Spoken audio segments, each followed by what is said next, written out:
মন্দ কপাল, অভিশপ্ত জীবন মুসলমান।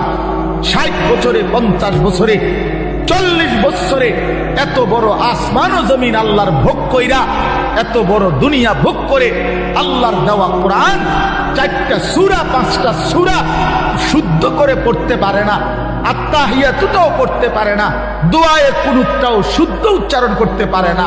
এই জিন্দেগি বদলসের বেটা, দুর্ভাগা বেটা, দুর্ভাগা বেটা। এই জিন্দেগি বাতের থালা ছাড়া আর কিচ্ছু না বেটা। এই জীবন কতক্ষণ হতম ছাড়া আর ভাত খাওন ছাড়া আর পেশাব পায়খানা ছাড়া আর কিচ্ছু না বেটা। কিসের মুসলমান তুমি বেটা? কিসের মুসলমান তুমি? হ্যাঁ, 30 বছরও তোমার কলিজার মধ্যে এটা আসে নাই যে আমার আল্লাহর কোরআন শুদ্ধ করা দরকার? কি ডকের মুসলমান এটা? 60 বছরের বুড়ো হয়ে গেছে, আজও কোনোদিন কলিজার ভিতরে আসে নাই আল্লাহর কোরআন শুদ্ধ করা উচিত।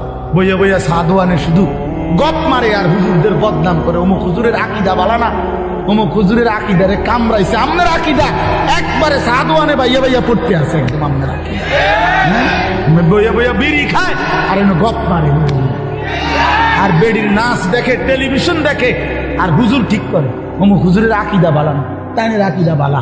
বিড়ি খান না, এটা কোন আকিদা? এটা বিড়ি খানা, এটা কি আকিদা? সুন্নি আকিদা না ওয়াহাবি আকিদা? কি তাই বিড়ি খানা এটা কোনটা পড়ছে? কি সুন্নি জমাতে পড়ছে না ওয়াহাবি জমাতে পড়ছে? কোনটা? কথা বলেন না কেন? এটা কোনটা?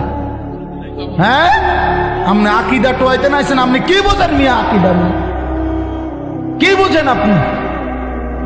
আজ পর্যন্ত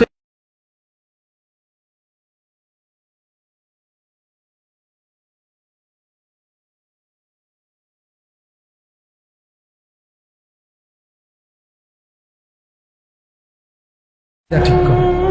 চা দোকানে টেলিভিশন চায়, আগ করলে গালি দেয়, কথা কইলে গালি ছাড়া কথা বলতে পারে না। কি আশ্চর্য মুসলমান, অবাক করা মুসলমান। বিড়ি সিগারেট একটি দুর্গন্ধ জাতীয় নিকৃষ্ট বস্তু।